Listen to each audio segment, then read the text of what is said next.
Eh bien, bonjour et merci aussi d'être venus comme ça si nombreux. Donc je suis Hugo Nardel, je suis militant sur plein de fronts différents, dont la question animale. Ça fait très longtemps que je suis militant sur cette question-là, puisque j'ai participé à la création des cahiers antispécistes, qui s'appelaient cahiers antispécistes lyonnais au début, puis qui sont devenus les cahiers antispécistes, en 1991.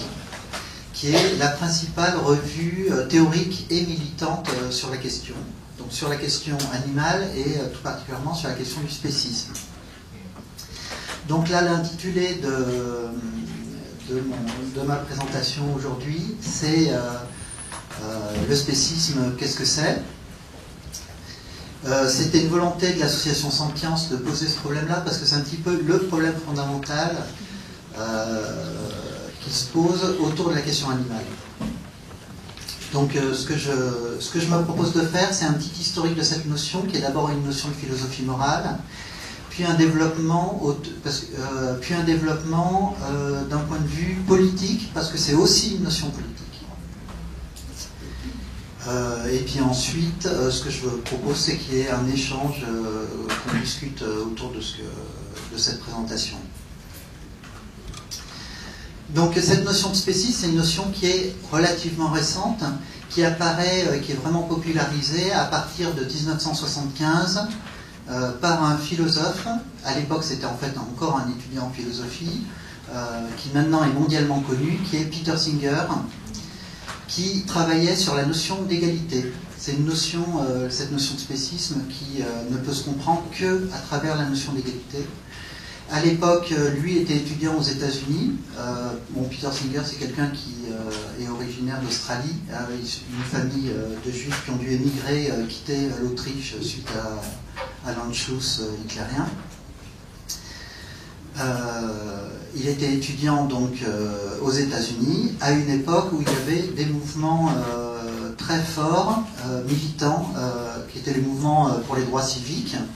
Donc, il demandait l'égalité des droits pour les Noirs et pour les autres parties de la population qui étaient victimes de racisme, qui était aussi très vite le mouvement de libération des femmes, le mouvement de libération homosexuelle, et puis ensuite toute une floraison d'autres mouvements. C'est le mouvement de libération de l'enfant, c'est le mouvement de libération des handicapés, etc. Et Peter Singer était étudiant en philosophie morale et il se posait la question des fondements de cette notion d'égalité et surtout dans quelle mesure on pouvait se revendiquer de cette notion, qui pouvait s'en revendiquer, sous quelle forme. Et il a rencontré un condisciple, un autre étudiant qui lui a posé la question, mais cette notion d'égalité, pourquoi elle devrait être limitée aux seuls humains? Pourquoi elle s'arrêterait à la frontière de l'espèce humaine? Et il a intégré cette question à son travail, et très vite c'est devenu le cœur de son travail, parce que très vite il a abouti à la conclusion que la notion d'égalité, telle qu'on la concevait à l'époque, n'était pas tenable d'un point de vue logique, d'un point de vue rationnel, en tant qu'elle excluait l'ensemble des non-humains, en tant qu'elle s'appliquait aux seuls humains. Alors en fait, il s'est livré à une analyse des arguments qui sont invoqués pour justifier cette limitation. Alors, déjà un petit point sur ce qu'il appelle l'égalité. C'est pas l'égalité des droits, c'est, selon ses termes, l'égalité de considération des intérêts. C'est le fait de traiter de façon similaire, de prendre en compte de façon similaire les intérêts des uns et des autres. C'est ça qu'il appelle l'égalité. Pour lui, très clairement, mais en fait pour une grande partie des écoles de philosophie morale, la notion d'égalité, c'est la notion fondamentale, c'est une notion qui répond à l'exigence d'universalisme, c'est-à-dire à situation égale, traiter ces situations de façon similaire. Donc ça, c'est vraiment un point fondamental de la quasi-totalité des morales contemporaines. Simplement, la quasi-totalité des morales contemporaines sont des morales humanistes qui placent le critère d'humanité comme un critère central, crucial, un critère non seulement pertinent, mais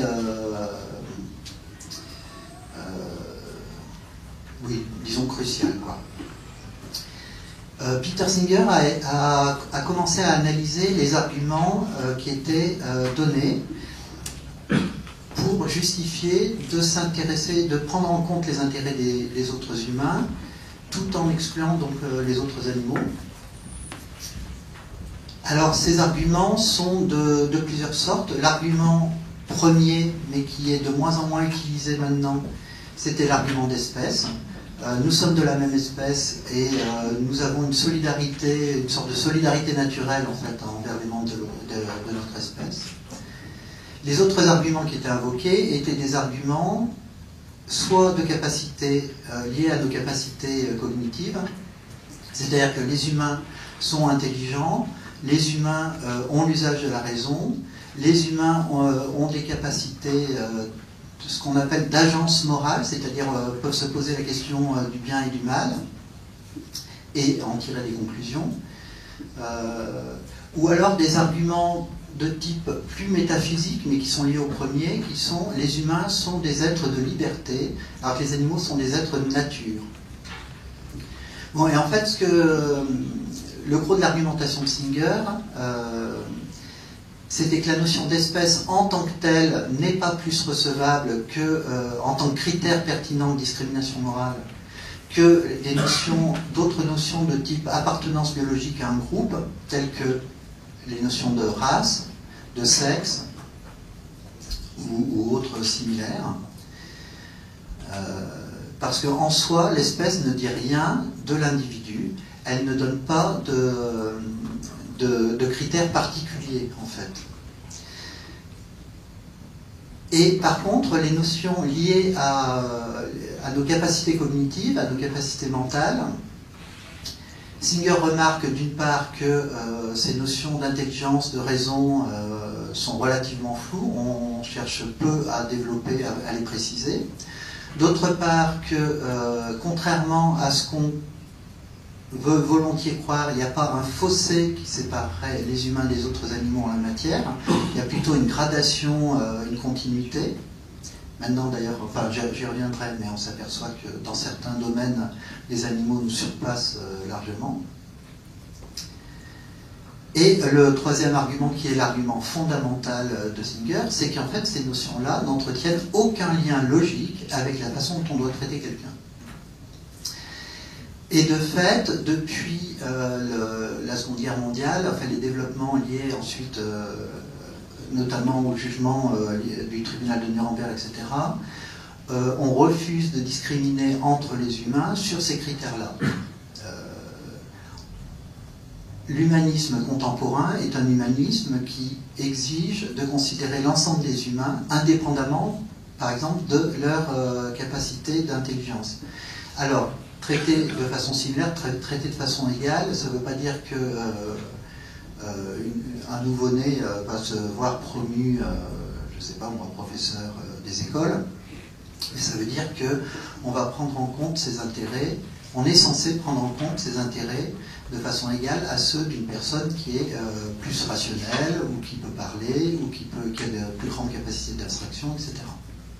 Ça n'a pas toujours été le cas. L'humanisme jusqu'à la Seconde Guerre mondiale, mais ça aussi j'y reviendrai, c'était une idéologie qui n'était pas forcément égalitariste. C'était une idéologie qui cautionnait le racisme, qui cautionnait le sexisme, qui cautionnait l'agisme, etc.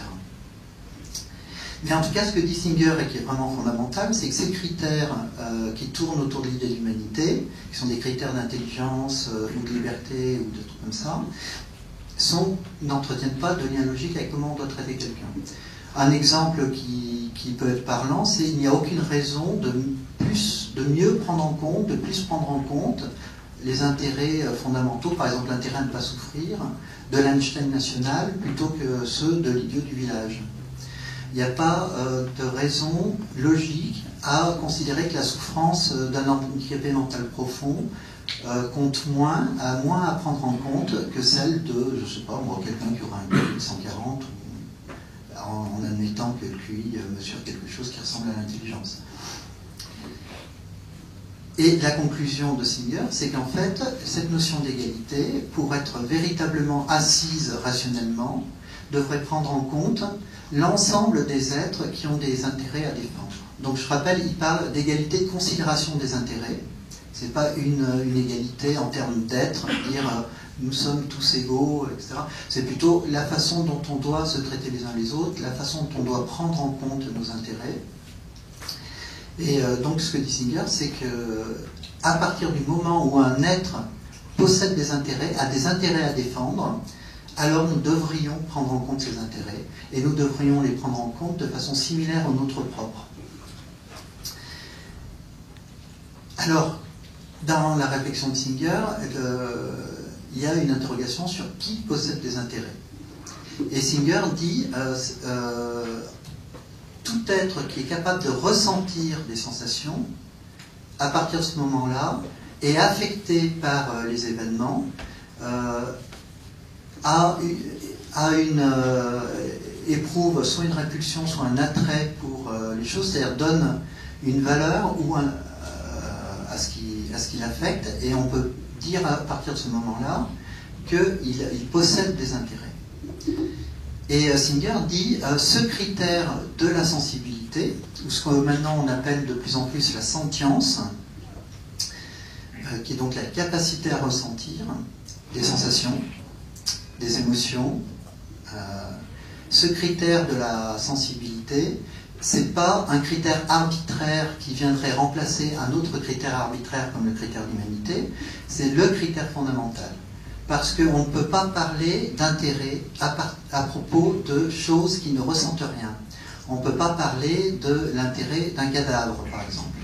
On ne peut pas parler de l'intérêt d'une pierre. Ce que dit Singer, c'est qu'une pierre, on peut lui donner autant de coups de pied qu'on veut, ça ne l'affecte pas au sens où on va utiliser ce terme pour parler des êtres sentients. Une souris, par contre, qui se prend un coup de pied, va en souffrir, et elle cherche à éviter ce coup de pied, elle a un intérêt à ne pas se prendre ce coup de pied. Une souris a un intérêt aussi à vivre bien, etc. À pouvoir satisfaire ses besoins, ses désirs, et autres. Donc, ce que dit Singer, c'est que ce critère de sensibilité, ce n'est pas un critère arbitraire, c'est le critère fondamental, sans lequel on ne peut pas parler de possession d'intérêt. Il écrit en 1975 un livre qui s'appelle La libération animale. Donc le titre est inspiré des mouvements de libération de son époque. Et le second chapitre de son livre s'appelle L'égalité animale, où il développe ses arguments. Il en tire des conclusions qui sont extrêmement fortes en disant la quasi-totalité des rapports qu'on entretient avec les autres animaux sur la planète sont des rapports d'exploitation qui foulent aux pieds les intérêts de ces autres animaux. Et si on veut respecter, prendre en compte leurs intérêts de façon similaire aux nôtres, alors il nous faut abolir ces exploitations. Bon, il ne le dit pas en ces termes, mais ça est à peu près la conclusion à laquelle il arrive. Bon, il se livre à de nombreux développements autour du fait de tuer, en argumentant que ça se pose, c'est assez complexe. Pourquoi répondre à la question pourquoi il est mal de tuer, dans la mesure où une fois qu'on est tué, on n'a plus d'intérêt à défendre. Mais je vais pour l'instant laisser cette question de côté. En tout cas, le livre de Singer connaît un grand retentissement dans le milieu de la philosophie morale, parce que c'est un livre qui est à la fois très simple d'accès et à la fois très rigoureux dans son argumentation. Et il ouvre, c'est la première fois en fait que la question animale est abordée en philosophie morale d'une façon sérieuse. Jusqu'à Singer, c'est une question qui était balayée d'un revers de main, comme n'étant pas digne d'être traitée. La quasi-totalité des philosophes qui se sont penchés avant Peter Singer sur la philosophie morale, pas la totalité, mais une bonne partie, considéraient la question comme trop ridicule et la réponse comme trop évidente pour s'appesantir dessus. Et Singer, en écrivant ce livre, vraiment brise un tabou et ouvre la voie à énormément d'autres travaux ultérieurs qui, pour l'essentiel, aboutissent à des conclusions similaires, en venant d'écoles différentes. Notamment, en 1983 paraît un autre ouvrage qui a été destiné à faire date et qui fait toujours date aujourd'hui, The Case for Animal Rights de Thomas Regan. Donc c'est la question des droits des animaux ou des droits de l'animal, où Thomas Regan, lui, part d'une option philosophique différente qui est les droits de la personne, et il réfléchit autour de la notion de personne. Et à l'époque, il accumule un petit peu les données scientifiques qu'on possédait, donc en 83, sur les capacités mentales, cognitives des animaux, et conclut, d'une façon qui était extrêmement prudente, qu'on peut dire qu'au moins tous les mammifères âgés de plus d'1 an devraient se voir reconnaître, dans un sens qui est un petit peu particulier, mais le caractère de personne, le caractère de sujet d'une vie. Ce sont des êtres qui ont une conscience biographique d'eux-mêmes, qui ont une conscience d'eux-mêmes dans le temps, et qui devraient se voir reconnaître des droits fondamentaux. Regan parlait du droit à ne pas être enfermé, du droit à ne pas être torturé, à ne pas se voir infliger de souffrance, et du droit à ne pas être tué. Bon, globalement, en arrivant par un chemin très différent de celui de Singer, il aboutit à des conclusions similaires pour ce qui est de l'exploitation animale. On devrait renoncer à l'exploitation animale pour des raisons morales. Dans la foulée, il y a encore d'autres philosophes qui vont prendre le problème par d'autres bouts. Alors bon, il y en a toute une ribambelle. Notamment est assez intéressant, c'est Steve Saponsis, qui va se pencher sur la morale commune dans nos sociétés et qui va essayer de voir si on considère sérieusement cette morale commune et ses préceptes, à quoi elle aboutit. Et il aboutit à la conclusion qu'elle devrait aussi logiquement aboutir à l'abolition de l'exploitation animale. En tout cas, depuis cette époque, la question animale est entrée vraiment dans le champ disciplinaire de la philosophie morale. Elle a donné lieu, surtout dans le monde académique anglo-saxon, c'est là qu'elle est née et c'est là vraiment qu'elle s'est développée, à des polémiques incessantes, mais qui clairement sont à l'avantage soit de la notion d'égalité, soit de l'idée d'accorder des droits fondamentaux aux autres animaux.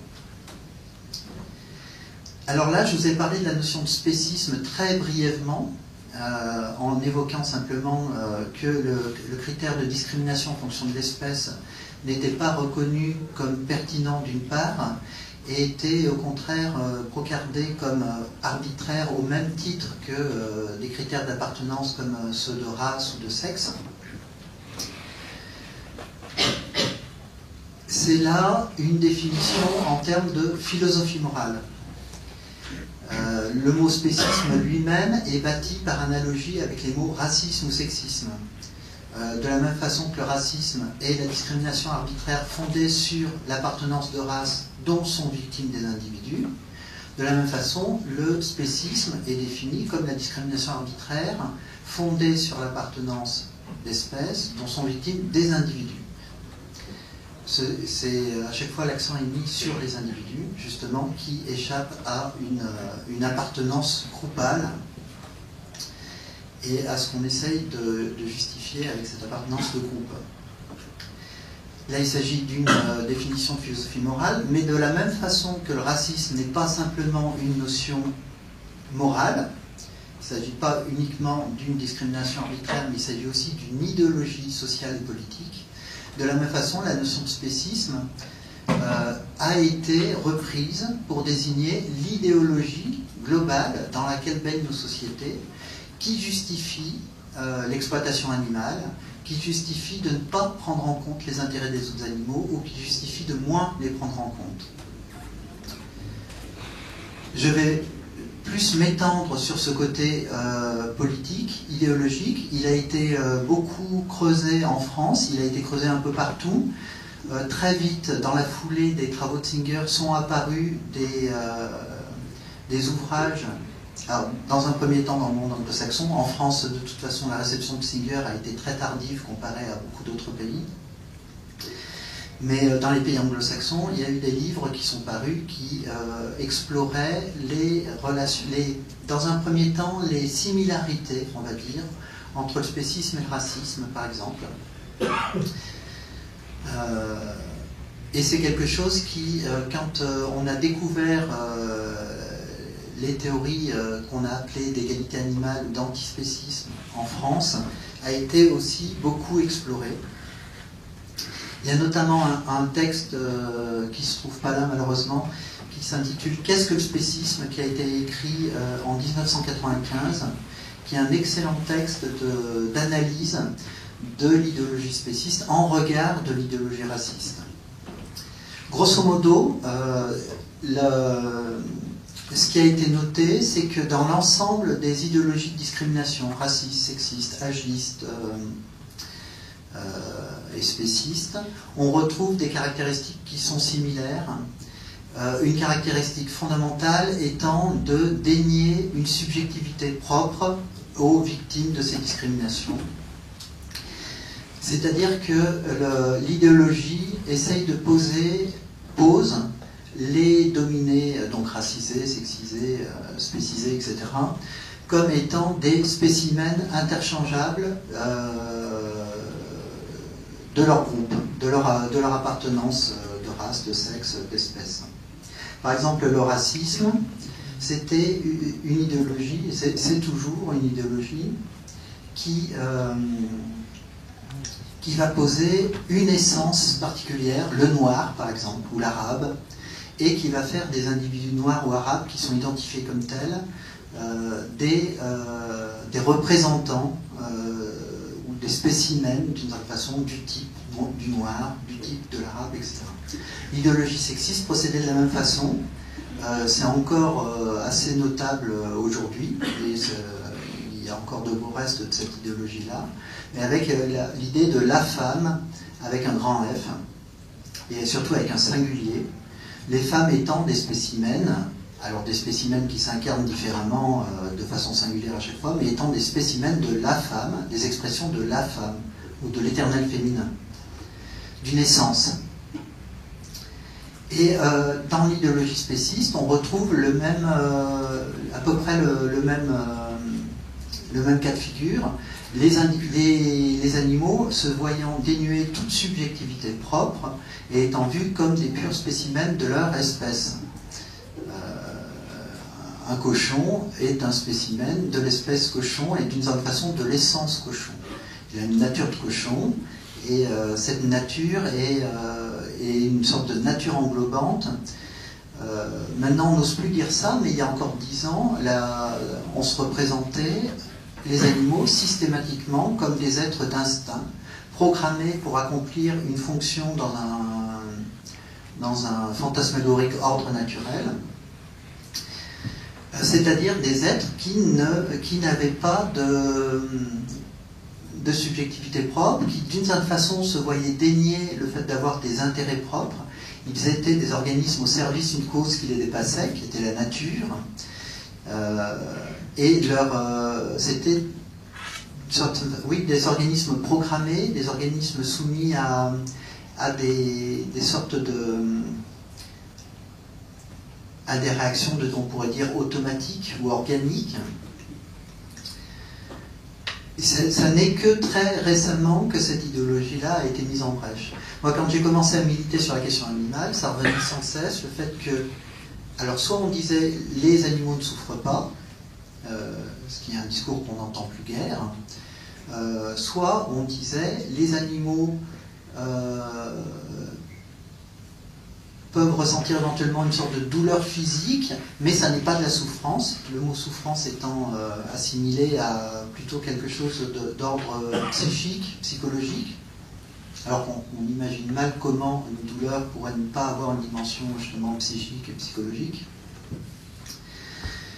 Et surtout, revenait sans cesse l'argument de les animaux sont des sortes d'automates, en fait, d'organismes automates. et du coup, il n'y a pas de mal à les utiliser à notre gré, puisque d'une certaine façon, ils n'existent pas en tant que sujet de leur propre vie.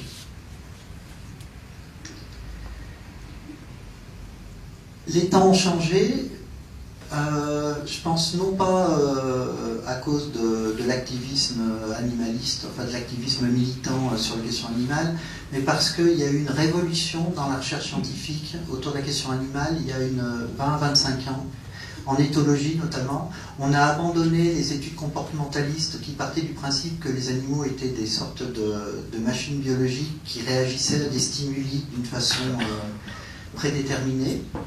C'était toute l'époque du behaviorisme, la boîte de Skinner avec les rats. Je ne sais pas si vous avez entendu parler de ce type d'expérimentation, où on s'interdisait de considérer que les animaux pouvaient avoir une vie subjective, pouvaient éprouver des sensations et des émotions, et pouvaient avoir des motivations, des motifs ou des motivations. Ils étaient mus d'une certaine façon par des actions réflexes.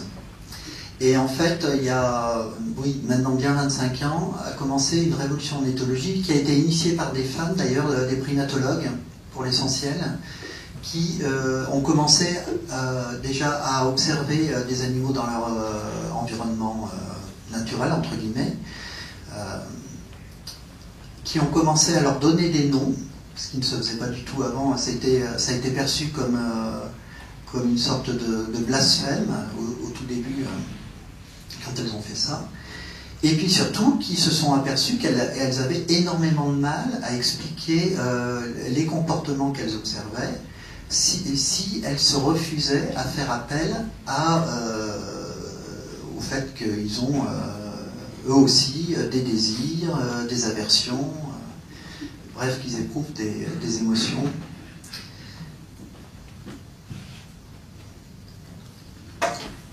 Et ça aboutit à ce qu'on appelle maintenant l'éthologie cognitiviste, par opposition à comportementaliste, qui est une éthologie qui considère qu'il faut partir de l'idée que les animaux sont dans l'évolution proche des humains et qu'ils éprouvent des sensations et des émotions qui sont proches de celles qu'on éprouve. Et cette éthologie a effectué une véritable révolution dans notre compréhension de ce que vivent les autres animaux et de ce dont ils sont capables. Et aujourd'hui, on a énormément de recherches sans cesse qui sont publiées sur les capacités cognitives des animaux. Là, par exemple, même sur les poissons, qui sont pourtant un peu les grands oubliés de la question animale, en éthologie, on compte plusieurs centaines de recherches, enfin plus de 500 recherches il y a quelques années. Maintenant, à mon avis, ça a dépassé le millier, sur les interactions qu'ils mènent, sur les modes de communication qu'ils développent, sur leur mémoire, sur la façon dont ils vont avoir des stratégies, dont ils peuvent s'allier avec d'autres poissons, dont ils peuvent au contraire mettre au point des stratégies pour éviter de la prédation ou que sais-je. Mais des études comme ça, il y en a dans tous les domaines, y compris sur les insectes aujourd'hui. Et dans tous les domaines, ça a été une véritable révolution. On s'aperçoit que beaucoup plus en tout cas qu'on ne le pensait, d'animaux utilisent des formes assez élaborées de communication. Les chiens de prairie utilisent, je crois, plus d'une centaine de localisations pour désigner énormément pour donner énormément d'informations différentes. Les poissons communiquent, ils ont plein de façons différentes de communiquer. Ils ont des communications qui peuvent être extrêmement complexes. On s'aperçoit que nombre d'animaux utilisent des outils. Les oiseaux utilisent des outils, des mammifères utilisent des outils, des poissons utilisent des outils, etc. on s'aperçoit que, y compris les insectes, ne sont pas mus d'une façon totalement déterminée par ce qu'on appelait autrefois des instincts. Cette notion d'instinct, c'est une notion qui est maintenant quasiment oubliée, que les éthologues n'utilisent pratiquement plus, ou alors utilisent dans une acception qui est extrêmement différente de l'acception commune qu'on en avait, où on voyait vraiment l'instinct comme une sorte d'automatisme, de réaction, une sorte de courroie de transmission de l'espèce dans l'individu.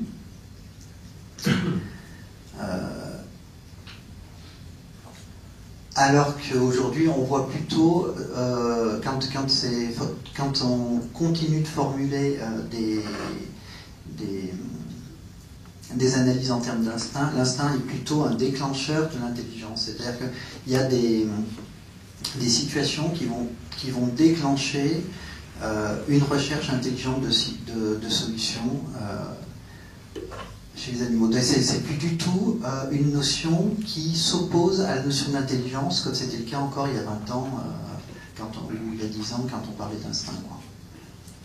Donc c'est une véritable révolution qui est effectuée et qui a une portée qui dépasse très largement le cadre du milieu de l'éthologie cognitive, du milieu scientifique. Aujourd'hui, tous les magazines s'emparent de la question et vont parler des prouesses mentales des animaux, qui ne sont des prouesses mentales finalement que parce que on vient d'une histoire proche où on leur niait toute capacité mentale importante.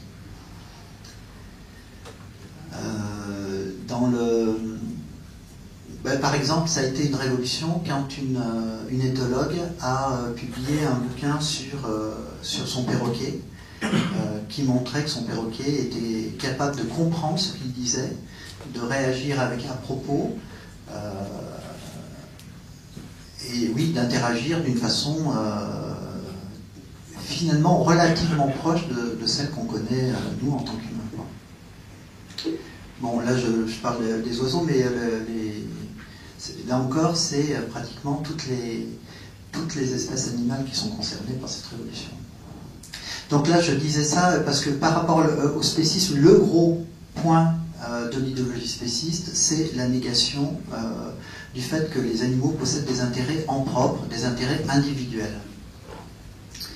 C'est un point qui est vraiment en passe d'être révolutionné.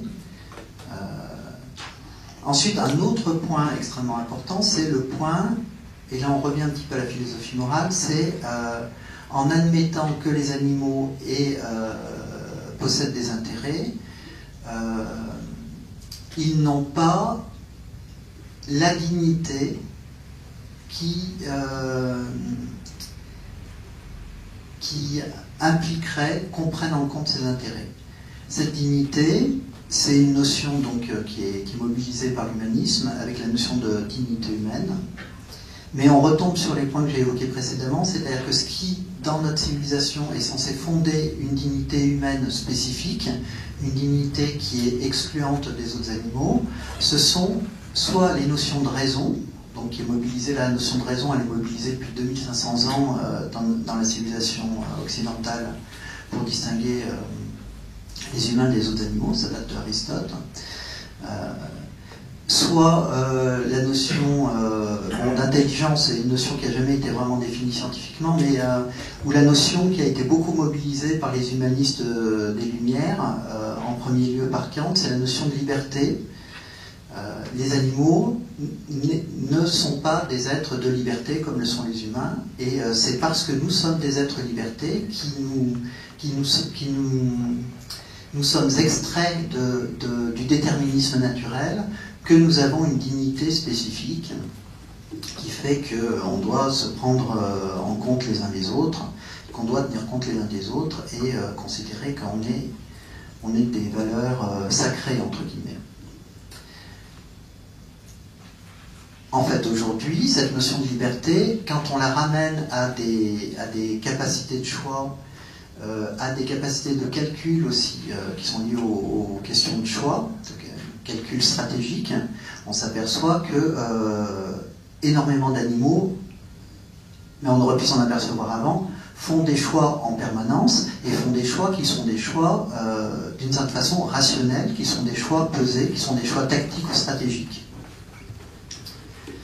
Donc cette notion de liberté, on ne peut plus l'invoquer comme on le faisait avant, comme une sorte de distinction de nature entre les humains et les autres animaux. En fait,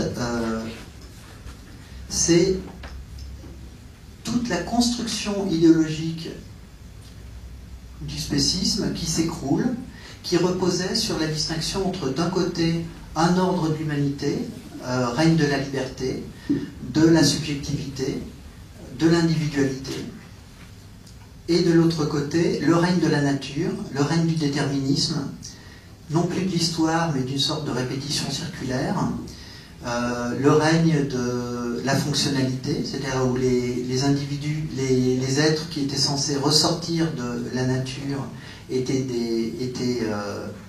perçus comme de pures fonctions, des éléments en fait d'un ordre naturel totalitaire, qui donc se voyait dénier une subjectivité propre et se voyait être tout entier au service de cet ordre naturel. C'est aujourd'hui toute cette idéologie, cette partition du monde entre nature et humanité qui s'effondre, parce que les animaux, d'une certaine façon, qui sont pourtant réputés être des êtres de nature, passent du côté de la liberté. Ce sont des êtres délibérants,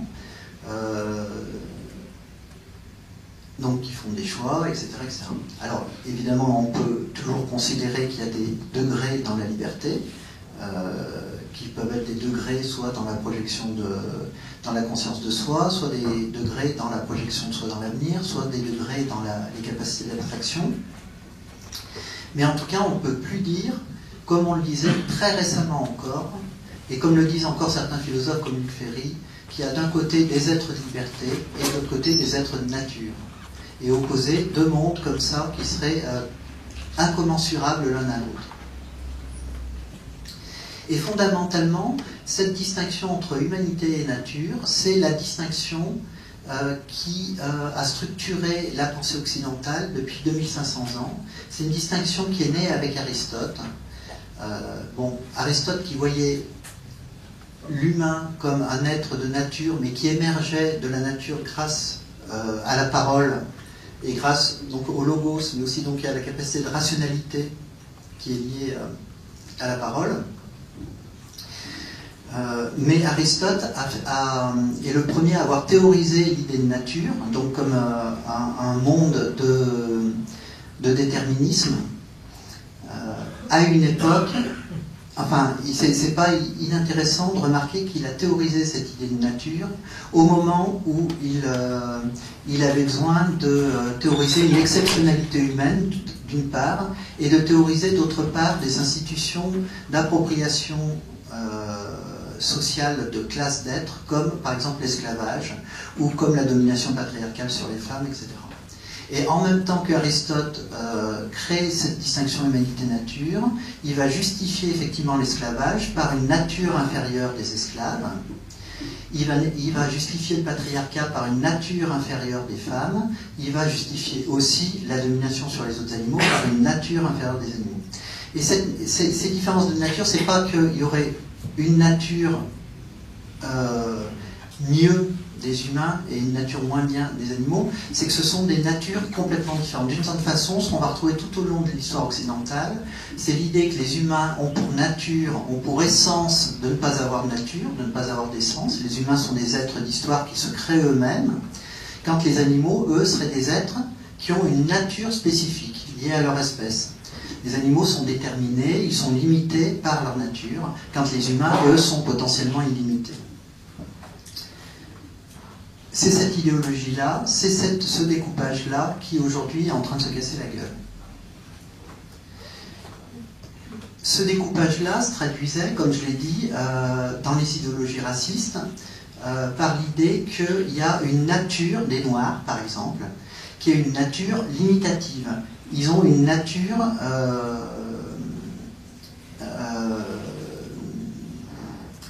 ce sont des humains, mais des humains proches de la nature, qui ont d'une certaine façon, qui avaient un petit peu de capacité de se développer, mais des capacités qui étaient faibles, et qui globalement resteraient toujours des noirs, c'est-à-dire dans la représentation qu'on s'en faisait, des grands enfants, c'est-à-dire des humains non aboutis, en proie à leurs pulsions, donc des pulsions corporelles, notamment des pulsions sexuelles. Ça resterait des corps vigoureux mais avec peu de tête, etc. Le discours patriarcal sur les femmes, c'était un discours qui était relativement similaire, où les femmes étaient tout entières assimilées à une fonction naturelle, la fonction reproductive, et où tout en elles était censé être déterminé par la reproduction. Il y avait une formule qui a connu une grande vogue, c'était tota mulier in utero, toute la femme tient dans son utérus. Et effectivement, on retournait sans cesse aux femmes pour les faire taire ou pour délégitimer leurs paroles, le fait qu'elles parlaient, que c'était que leur parole était une parole liée au foyer ou aux soins, etc. Les femmes étaient enfermées dans l'idée de la femme qui était tout entière centrée sur le soin aux autres, etc. L'éternel féminin, etc. Bon. Et par rapport à la question... Alors, il y a aussi la question de l'agisme, où il y a une idéologie qui s'est développée, qui veut que les enfants soient avant tout des enfants, qui soient déterminés par leur âge, et non pas, par exemple, par ce qu'ils vivent, par leur expérience, qui est une idéologie qui reste extrêmement prégnante aujourd'hui, où il y a une sorte d'essence d'enfant, qui est une essence limitative, et qui du coup justifie que les enfants soient mis sous tutelle et qu'on leur retire la libre disposition de leur vie.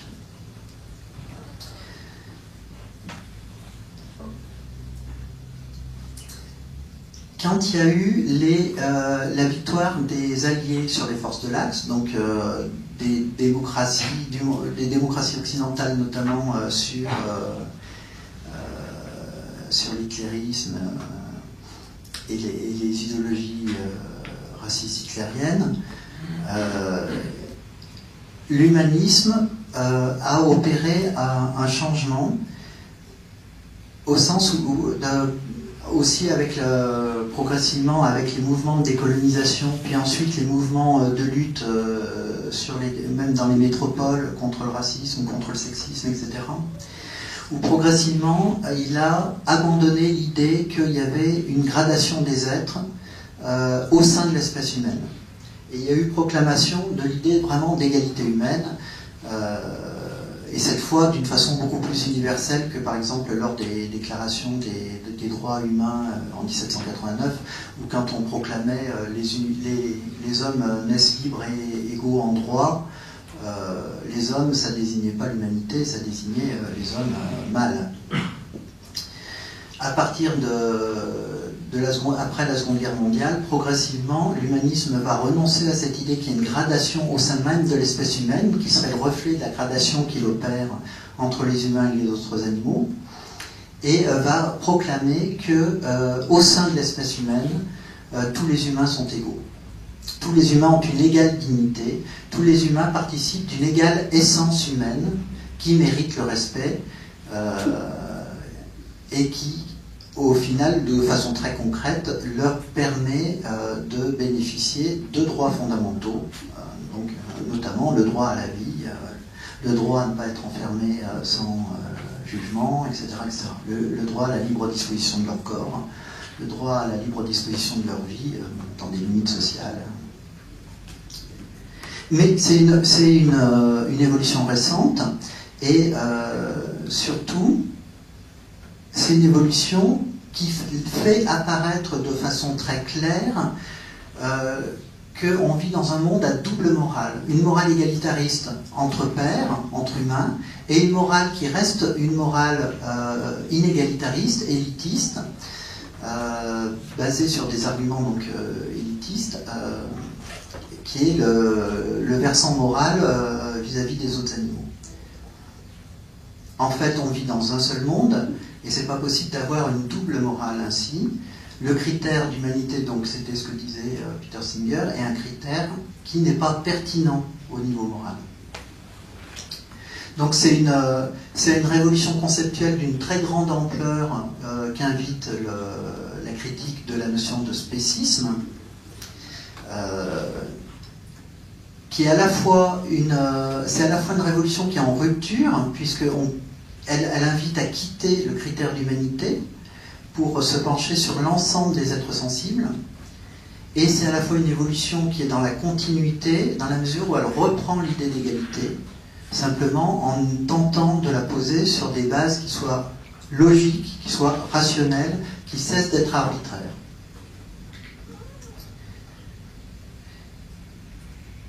Le mouvement pour les droits des animaux qui s'est développé à partir des années 70, c'est un mouvement qui s'est finalement peu développé en axant son action directement sur ces idées d'égalité ou de spécisme. C'est un mouvement qui s'est plus développé en essayant de contourner les oppositions, en n'abordant pas ce côté-là théorique des choses, mais simplement, je pense, en essayant de combattre le spécisme d'une façon très pragmatique, très concrète, notamment en révélant les tortures que subissent les animaux de façon extrêmement banalisée dans les élevages ou par la pêche, ou etc. Ce qui est effectivement une façon de combattre le spécisme de deux façons différentes. D'une part, simplement parler des animaux, c'était rompre un tabou, c'est-à-dire qu'on n'imagine pas, mais il y a 25 ans, parler de la question animale, c'était quelque chose de ridicule, de profondément ridicule en France. C'était une question qui soulevait l'hilarité et le mépris.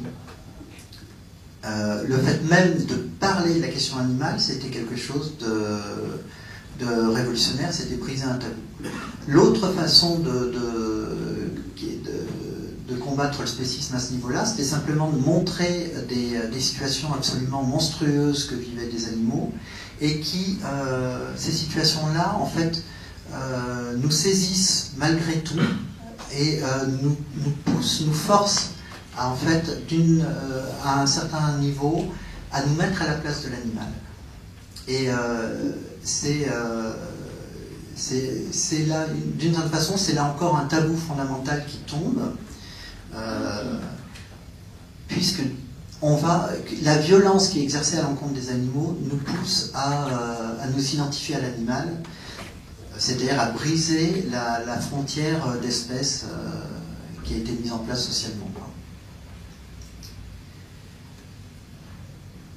Donc le mouvement moderne pour les droits des animaux, c'est un mouvement qui a mis énormément l'accent là-dessus, et finalement trop peu, à mon avis, sur le côté théorique, ce que j'appelle le versant politique. Je pense trop peu parce que tant qu'on ne pose pas cet aspect-là, cet aspect théorique, on se heurte à des structures mentales qui restent légitimées, en fait. C'est-à-dire, l'humanisme, je pense que c'est une idéologie qui n'est pas tenable rationnellement, mais c'est une idéologie qui reste l'idéologie de notre monde. L'humanisme au sens exclusif du terme, hein, au sens les humains d'abord, par exemple, ou s'intéresser aux humains et aux seuls humains, etc.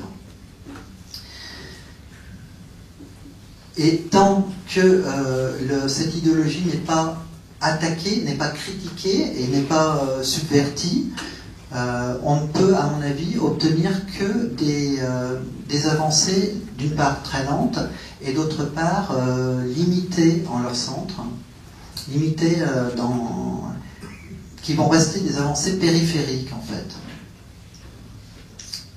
Donc je pense vraiment que cette notion de spécisme et la notion d'égalité animale en fait qui lui est associée sont des notions qui sont extrêmement importantes à mettre en œuvre d'un point de vue culturel et politique global.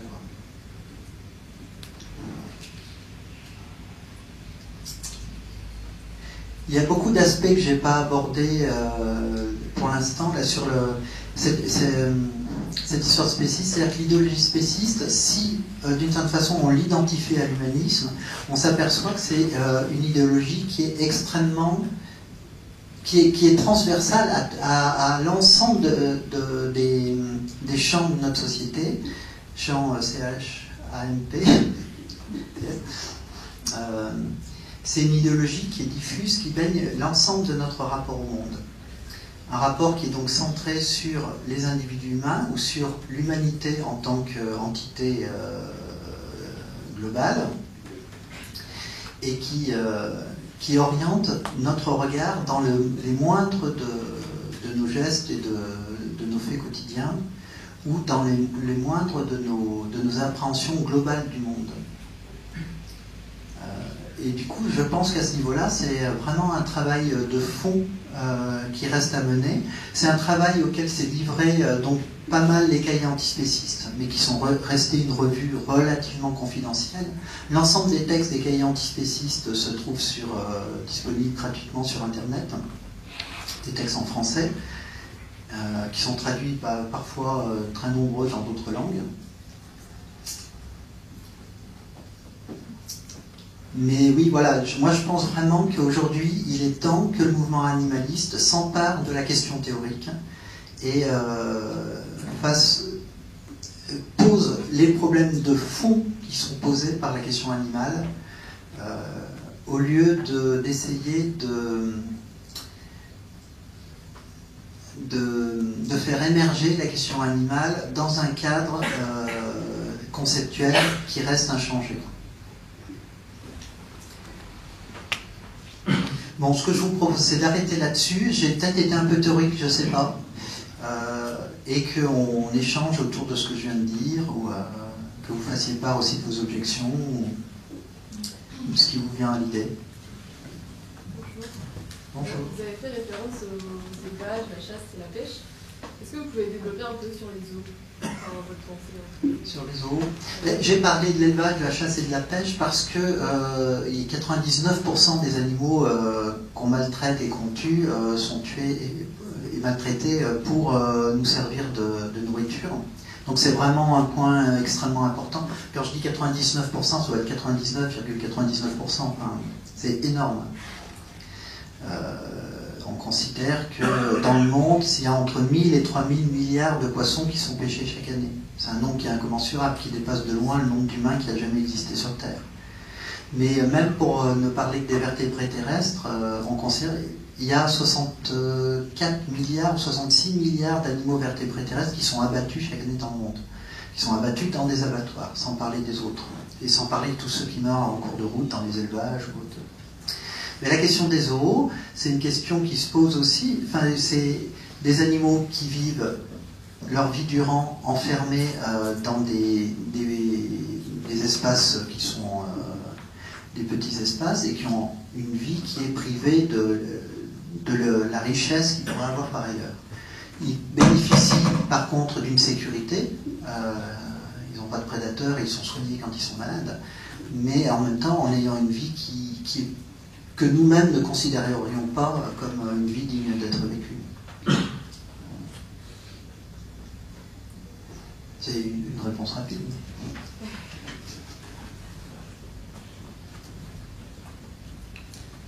Depuis quand est apparue la notion d'agisme? Oui, la notion d'agisme. Ah, quand elle est apparue, c'est une notion qui est apparue il y a peut-être 40 ans, un truc comme ça, qui est apparue essentiellement pour désigner la discrimination dont sont victimes les personnes âgées. Au revoir. Et qui commence à être utilisée pour parler de la discrimination dont sont victimes les jeunes, les mineurs en fait. Mais c'est tout récent qu'il y a une agitation autour de la question de l'agisme, autour des mineurs. Enfin, tout récent en France. parce que ça fait très longtemps que c'est le cas aux États-Unis, où il y a un Youth Rights Movement qui est beaucoup plus important. Et c'est aussi une notion qui est utilisée, par exemple, en Allemagne, où il y a un groupe de jeunes qui se battent pour une société sans discrimination d'âge, par exemple.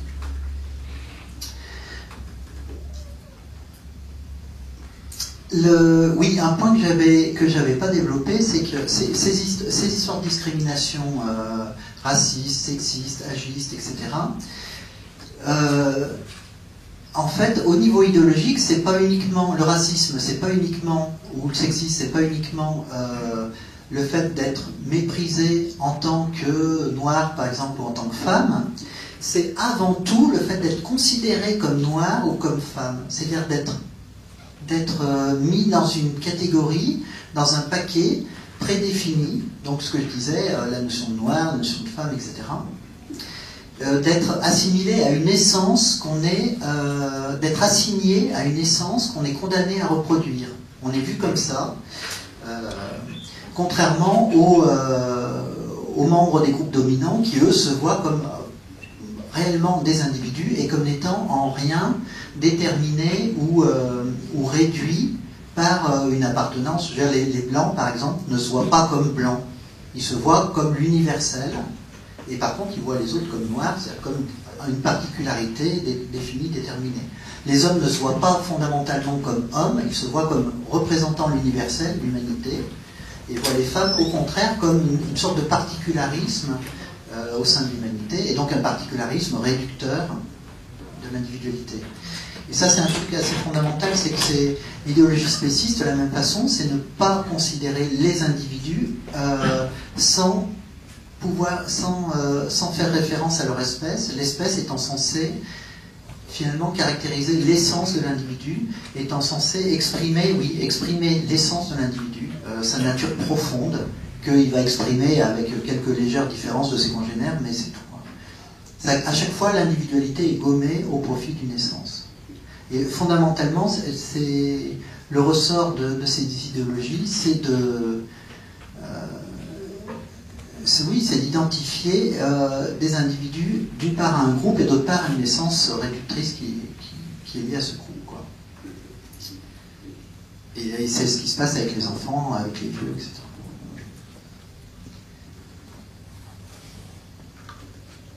Que répondez-vous aux personnes qui aimeraient qu'on considère le cri de la carotte?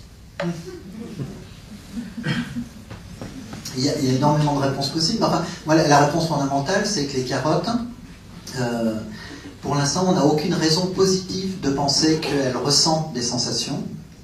Et à ce moment-là, on peut bien les couper en rondelles ou les couper en long latéralement ou les laisser en terre. Il n'y a rien il n'y a pas un jeu qui aurait des intérêts à défendre. Un peu de la même façon qu'un humain en coma dépassé ou une grenouille décérébrée, ils peuvent bien continuer à vivre, mais on peut bien les démembrer sans que ça leur fasse rien, quoi. Enfin, en admettant qu'un humain en coma dépassé ne ressent rien. Il y a plusieurs formes de coma. Pour rebondir là-dessus, le cri de la carotte, ça veut dire qu'on prend en compte une souffrance qui serait végétale.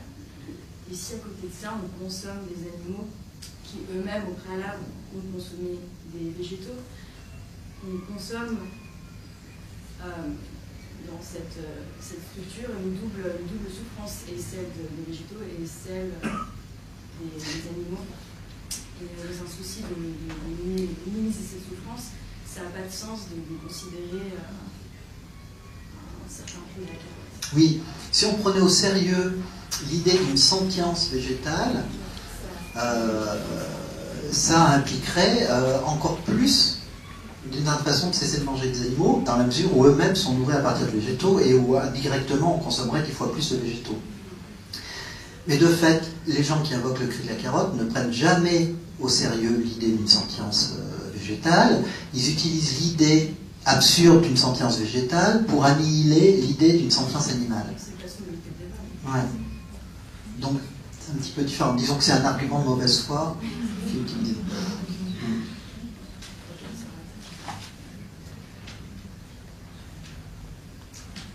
Il y a une personne là avance. Est-ce que quelqu'un a estimé les coûts économiques que représenterait la prise en compte du fait que les animaux sont des êtres sensibles, etc., etc. Non, je ne crois pas que ça ait jamais été fait. C'est un coût économique énorme parce que c'est une révolution énorme qui touche tous les domaines de la vie dans notre rapport aux autres animaux, et c'est des industries colossales qui sont concernées. L'industrie de la viande, l'industrie de la pêche.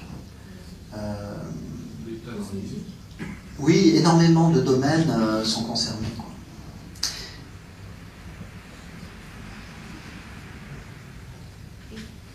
Et on peut aussi dire au sujet de ces industries, de la viande notamment, et de la pêche, et de toutes celles qui exploitent le spécisme et les animaux, qu'elles sont effectivement très rentables d'un point de vue économique dans un certain sens, et qu'elles ont aussi un coût énorme, qui est un coût économique, parce que notamment l'élevage est très, très majoritairement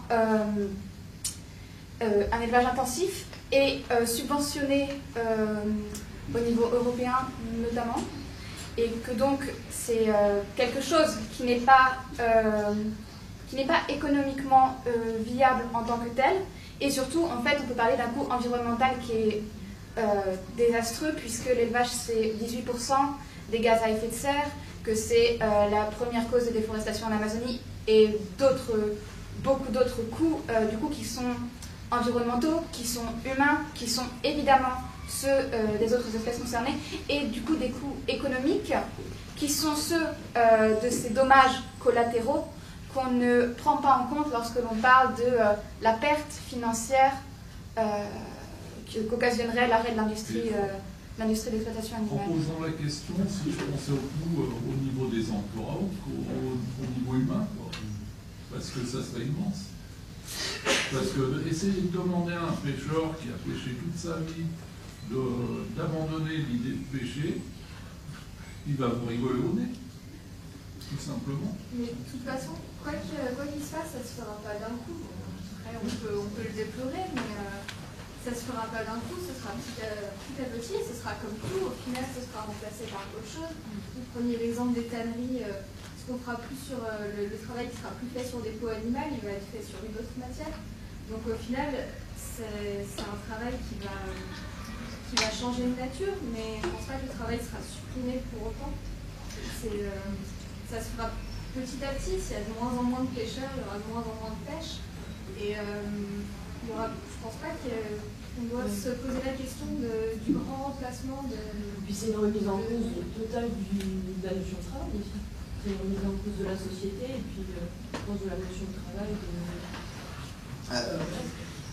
Je pense que ça serait à espérer, mais je ne suis pas sûr que ça entraîne nécessairement ça, mais ça serait une excellente chose qu'il y ait une révolution à ce niveau-là, c'est sûr.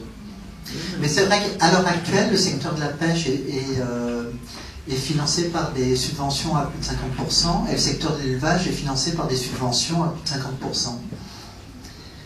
C'est des secteurs qui, déjà, c'est ce que disait Sacha, sont... sans compter les coûts écologiques, etc. Ces questions des coûts, elles se posent, mais elles se posent, je pense, elles devraient se poser comme des questions extrêmement importantes, bien sûr, mais comme des questions secondaires par rapport à la question morale.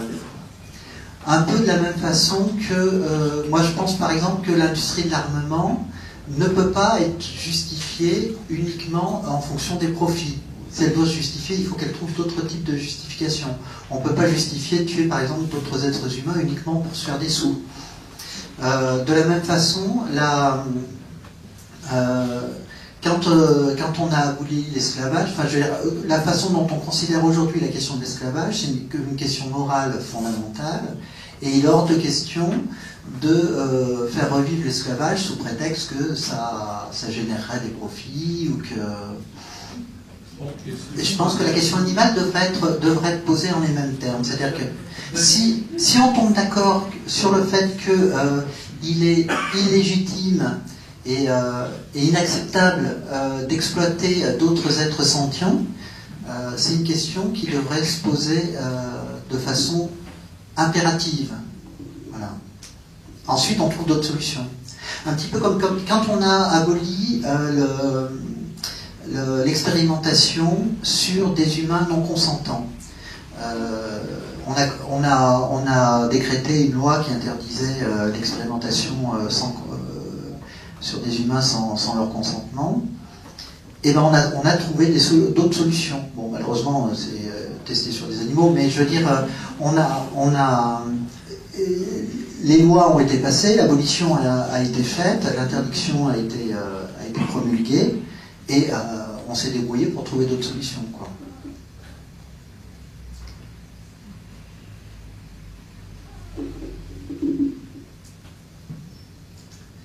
Qu'est-ce qu'on peut dire de la question du spécisme et de l'égalité animale dans la pensée non occidentale?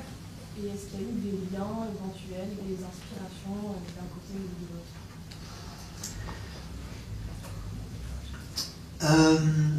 Je crois. Alors, il y a eu des liens qui ont été faits a posteriori.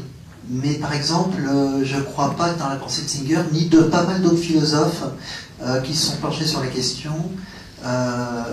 les religions ou les philosophies extrêmes orientales, par exemple, aient joué un rôle. Après, un intérêt s'est développé, effectivement, pour ces philosophies ou ces religions, pour essayer de voir justement quel lien il peut y avoir, là, actuellement, par exemple, il y a une sorte de conjonction qui est faite. Il y a Mathieu Ricard, qui est un moine bouddhiste qui publie sur la question animale et qui maintenant fait une jonction avec les types d'argumentation occidentaux. Mais lui, par exemple, sa prise de décision vient du bouddhisme.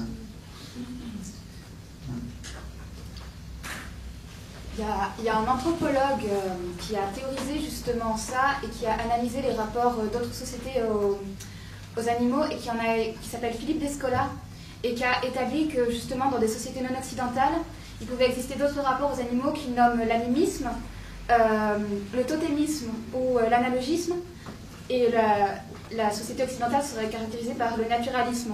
Et justement dans les écrits d'Escola, il montre bien comment le lien peut être davantage fait entre les individus humains et non humains en termes de subjectivité, en termes de sentience notamment, et comment la façon dont ils ont été distingués et infériorisés dans notre société est vraiment propre à une société occidentale qui est notamment inspirée de la Grèce antique, etc. Et c'est pour ça aussi que effectivement, l'étude d'autres sociétés est très intéressante, et donc Descola à ce niveau-là, et d'autres anthropologues d'ailleurs, ont des apports très riches.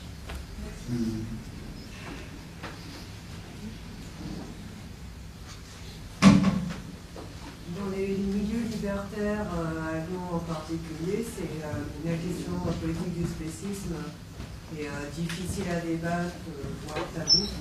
Est-ce que toi, tu as une explication là-dessus, alors que tu travailles quand même sur les dominations en général?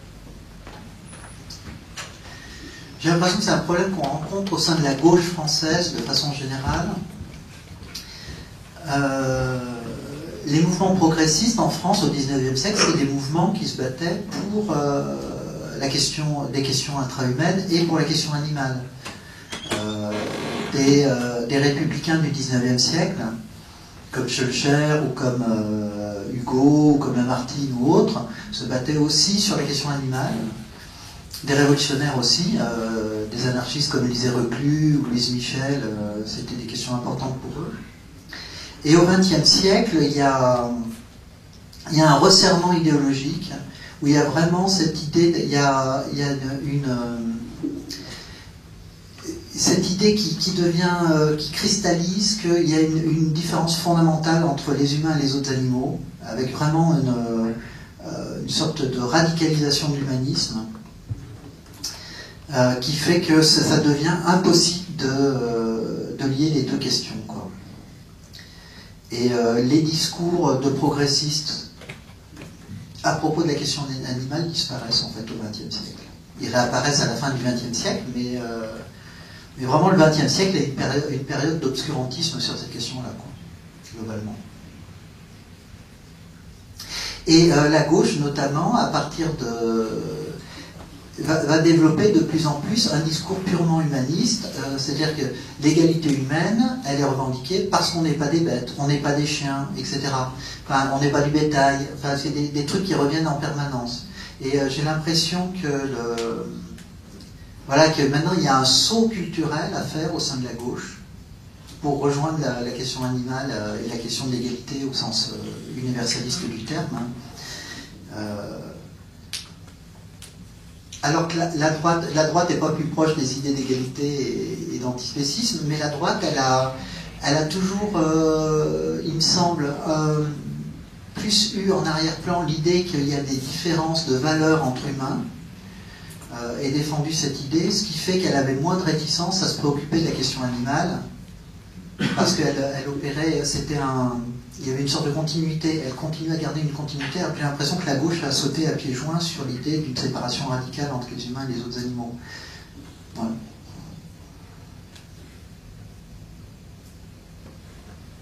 Et alors justement, en 75, quand la théorie de Singer est sortie aux États-Unis, est-ce qu'il n'y a pas eu une espèce de, je sais pas, un impératif ou une hiérarchisation des luttes entre guillemets de ce qui se passe avec le mouvement de droit civique?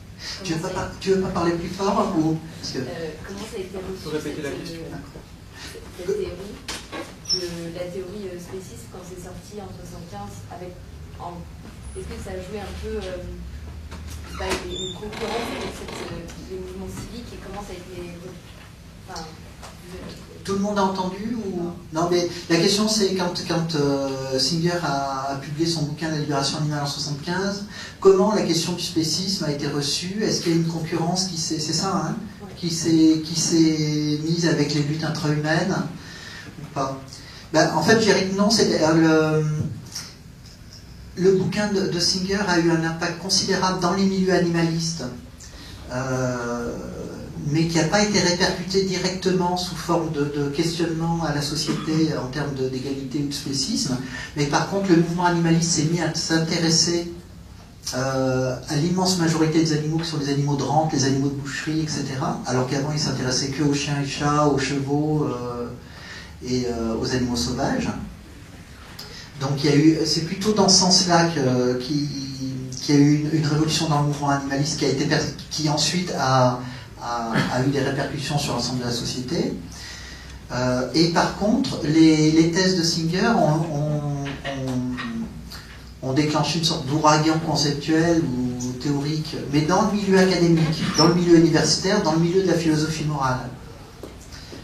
Et les répercussions, du coup, ont été assez lentes à se faire sentir. Donc parce que les militants n'utilisaient pas le bagage conceptuel que Singer avait légué, et parce que le milieu académique anglo-saxon a l'air de tourner un peu en ghetto et ne pas déboucher sur grand-chose et pas être très poreux avec la culture globale de la société. Sur l'aspect historique du mouvement animaliste, il y a cette brochure qui en parle pas mal aussi. Ça s'appelle Défense animale, libération animale, antispécisme, égalité animale. Oui, qui pose des distinctions entre les différents types de mouvements. Tu voulais parler? Les deux, trois dernières interventions m'intéressent beaucoup parce que moi j'ai un vrai problème intellectuel à lier l'antispécisme avec les luttes intra-humaines dans le sens, vu la violence et la quantité d'individus qui sont concernés, souvent on dit c'est diminuer les êtres humains que d'assimiler ce qui se passe à la Shoah, etc. Moi je ne fais pas ce genre de comparaison parce que je trouve que ça serait complètement irrespectueux pour les animaux. Vu la quantité et ce que subissent les animaux actuellement, pour moi c'est des choses quasiment inimaginables et insoutenables. Voilà. Et peut-être parce que je suis très récente dans cette lutte et que j'ai commencé à m'intéresser à ces questions il y a que 5 ans, et toi tu as plus une vision bien plus bien plus large. Et moi, ça me pose un vrai problème intellectuel, je n'arrive pas à relever ça. Moi, il y a aussi le fait que je viens de milieu politique. J'ai été engagé à gauche et dans le milieu ANAR il y a 25 ans. Et du coup, je viens de militantisme extrêmement diversifié, en fait, et avec une optique, une approche toujours très politique, en fait, des problèmes. Mais le lien, maintenant, on l'avait théorisé, notamment dans les cahiers antispécistes, mais maintenant, il est vraiment établi, au sens où, par exemple, dans les pays anglo-saxons, ça fait 3-4 ans qu'il y a des études en sociologie ou en psychologie sociale qui montrent des liens très forts entre, grosso modo, racisme, sexisme, agisme, spécisme. En termes de personnalité, il y aurait des personnalités qui seraient des personnalités de social dominance ou des trucs comme ça, qui sont prédisposées à être plutôt racistes, sexistes, etc. Mais il y a eu aussi une étude qui a été faite à Lausanne, il y a quelques années, il y a 4-5 ans, qui a été publiée cette année dans la principale revue féministe française, les nouvelles questions féministes, qui est une étude qui montre que globalement, statistiquement, c'est une étude statistique, mais plus les gens sont racistes, plus il y a des chances qu'ils soient sexistes, plus il y a des chances qu'ils soient spécistes, et réciproquement. Et ce n'est pas des liens de cause à effet qui sont montrés à travers ça, mais c'est des liens de corrélation. C'est que globalement, ça forme une sorte de matrice globale, racisme, sexisme, spécisme, agisme. Ça forme une sorte de matrice globale, de rapport global au monde, et c'est, je sais pas comment dire, je sais pas quel autre mot trouver que matrice. En tout cas, ce ne sont pas des questions qui sont indépendantes. Dans notre imaginaire, dans notre représentation mentale, d'une part, et dans nos actes, c'est corrélé, quoi. C'est une étude qui est intéressante parce que les corrélations étaient extrêmement fortes, en fait. C'était vraiment extrêmement marqué. En fait, j'avais juste une question. Ça m'arrive souvent de tomber face à des gens en fait, qui me disent adorer les animaux et les défendre, et à côté de ça, ils me disent en manger. Du coup, je voulais savoir en fait ce que vous répondez à ces gens. C'est pareil, on peut répondre à énormément de choses. Moi, ce que j'aurais tendance à répondre, c'est qu'il ne s'agit pas d'une question d'aimer ou pas les animaux, il s'agit d'une question de justice. Et que ça s'applique aussi bien à des animaux qu'on aime ou qu'on n'aime pas, et en fait à tous les animaux. C'est ce que j'aurais tendance à répondre moi, mais je pense qu'il y a 100 000 réponses possibles sur cette question-là. De façon générale, moi ce que j'ai noté, c'est que l'argument théorique en termes de philosophie morale, c'est un argument qui porte énormément. Il ne porte pas chez tout le monde, mais il porte beaucoup. Et très souvent, des gens qui sont convaincus par la critique du spécisme deviennent des gens qui sont militants ensuite.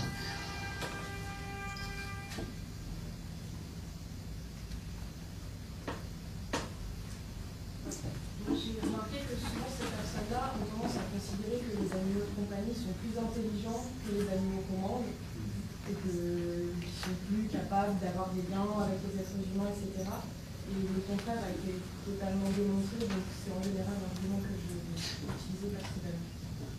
Oui, c'est pareil, il y a des études de sociologie, de psychosociologie qui ont été menées sur la représentation différentielle qu'on se fait des animaux de compagnie et des animaux de rente, et qui montrent que globalement, les animaux qu'on exploite qu'on fait souffrir, qu'on tue, etc., sont les animaux dont on considère qu'ils ont peu de capacité mentale, etc.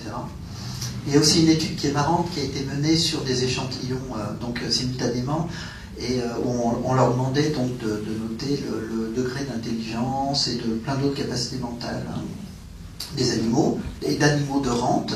Mais il y en a certains, avant on les faisait manger, on leur faisait à manger de la viande, enfin on leur proposait un plat de viande et d'autres pas.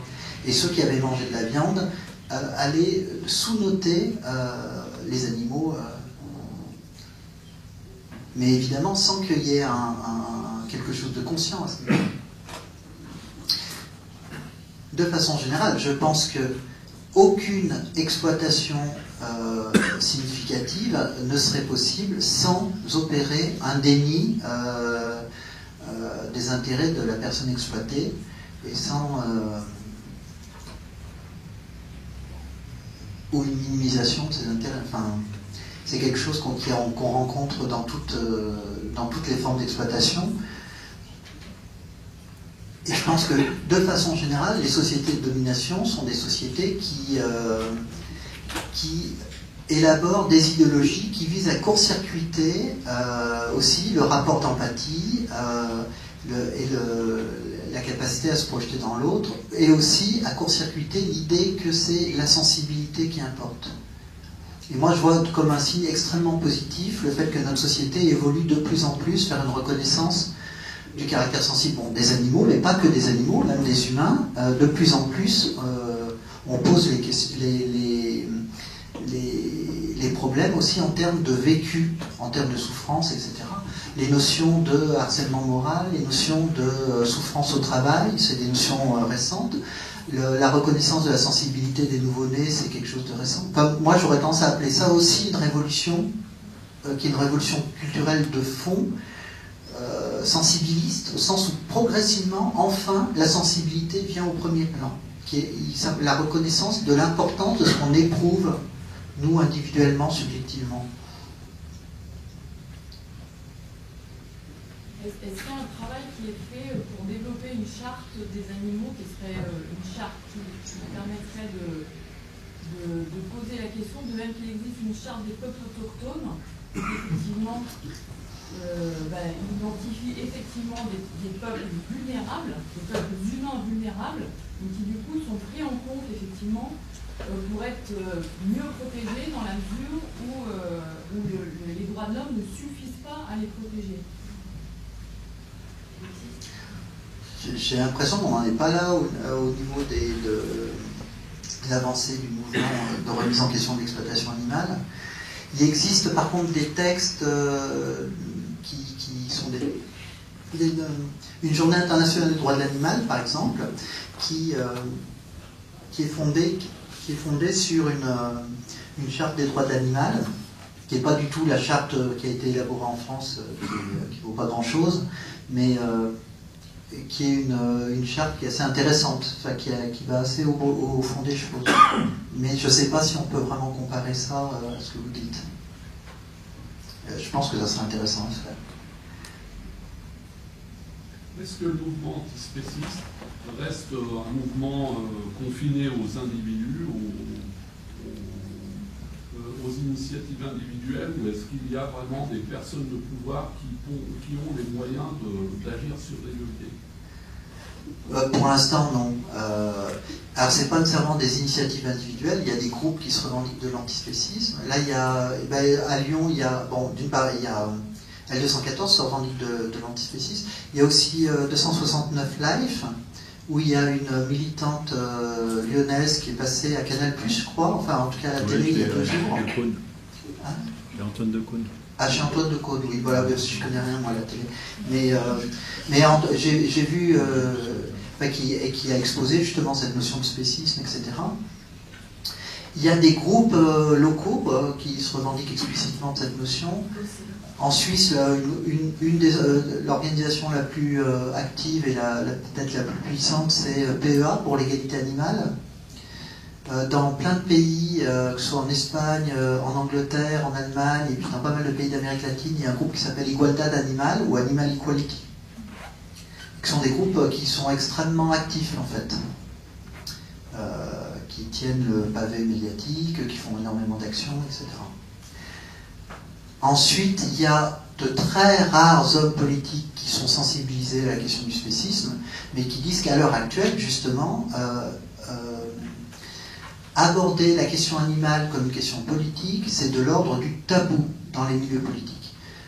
Moi, il y a un homme politique avec qui j'ai discuté récemment qui est en train de vraiment devenir antispéciste, enfin de prendre conscience de cette question-là, et qui me disait que parler de la question animale chez ses collègues, là, c'était s'exposer à être d'emblée déconsidéré, ridiculisé, etc. Je sais pas, ça fait partie des défenses de l'idéologie spéciste que cette ridiculisation. Je pense qu'il y a un énorme boulot politique. Et là, quand je parle de boulot politique, je ne parle pas de boulot politicien. Je parle de boulot politique comme par exemple, il y a un boulot politique féministe à mener, etc. etc. Un boulot culturel, un boulot d'agitation sociale qui est énorme sur ces questions-là si on veut avancer, quoi. Et dans la question entre humain-animal, quand on milite, on se rend vite compte que beaucoup de gens voient le combat pour le droit des animaux, pour un meilleur traitement des animaux, comme quelque chose qui va à l'encontre de l'humain. C'est l'humain, vous en faites quoi? Ça, on s'en rend très vite compte quand on milite, parce que c'est limite un argument qu'on nous sort, qui n'a pas lieu d'être, parce que c'est pas parce qu'on est animaliste qu'on ne peut pas être humaniste à côté. Au contraire, d'ailleurs, je pense. Et c'est aussi quelque chose que Peter Singer disait dans une de ses préfaces récemment des rééditions de son livre, c'est que, et surtout en France, parce qu'on a été aussi très influencé par les théories humanistes que c'était l'humain avant tout, que en fait on voit beaucoup en France, après je ne sais pas exactement dans d'autres pays, mais beaucoup en France, on voit l'humain et l'animal comme dans un vase communicant, où si on en met un peu à l'autre, on en enlève à l'un et ainsi de suite, alors que c'est pas du tout le cas au final. Globalement, oui, je suis d'accord. Ensuite, je pense qu'il y a plein. La question animale, c'est quand même une question qui pose énormément de questions auxquelles on n'a pas toujours de réponse. Et notamment, il y a vraiment des problèmes de fond pour lesquels on n'a pas de réponse à l'heure actuelle, qui sont le problème des ravageurs, comme on dit. Par exemple, les campagnols, ou les insectes ravageurs, ou des trucs comme ça. Et globalement, je pense qu'on a tout intérêt en tant qu'humain, effectivement, à gagner à une prise en compte réelle, égale des autres animaux.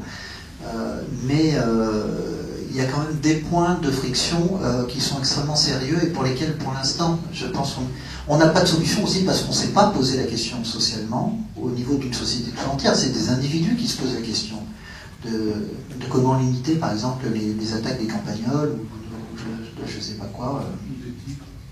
Ou des tigres en Inde. Ou des tigres en Inde. Mais enfin, la question se pose relativement peu. Elle se pose un petit peu, mais...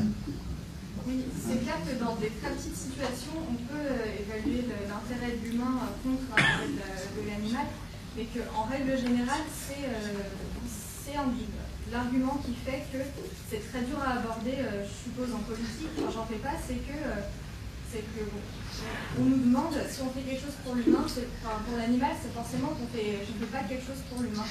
Et c'est ça qui fait que c'est un sujet qui est très difficile à aborder en politique ou en société, que le temps qu'on va passer à défendre l'animal, on ne va pas le passer à défendre l'humain. Alors que de toute façon, je pense que la plupart des gens, le temps qu'ils ne passent pas à défendre l'animal, ils ne passent pas à défendre l'humain non plus.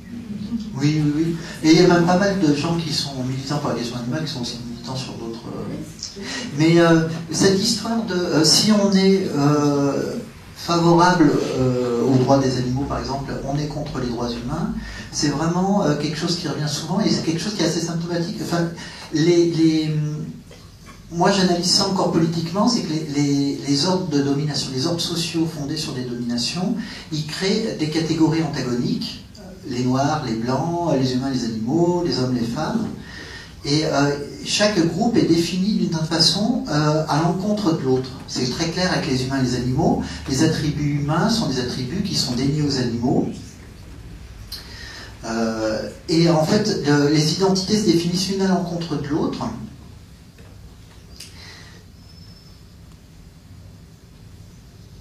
Et du coup, attaquer l'exploitation animale, c'est d'une certaine façon attaquer notre identité humaine comme elle s'est construite, donc par opposition aux animaux, et elle s'est construite sur... Enfin, on a l'habitude de... Nous, en tant qu'humains, on a une valeur, et une valeur fondamentale, qui fait d'autant plus contraste que les autres animaux n'ont aucune valeur. Et ce qui finalement met en relief la valeur que nous avons en tant qu'humains. Nous avons appris à mettre cette valeur-là en relief sur fond de carnage animal, enfin du fait que les intérêts les plus fondamentaux des animaux ne valent rien face à nos intérêts les plus frivoles, quoi. On a les mêmes types de réactions par rapport à la question de la domination masculine. Les féministes se voient reprocher d'être anti-hommes. Alors des féministes anti-hommes, j'en ai pas vu beaucoup. Les féministes énervées, ça se comprend. Les féministes anti-hommes, j'en connais pas.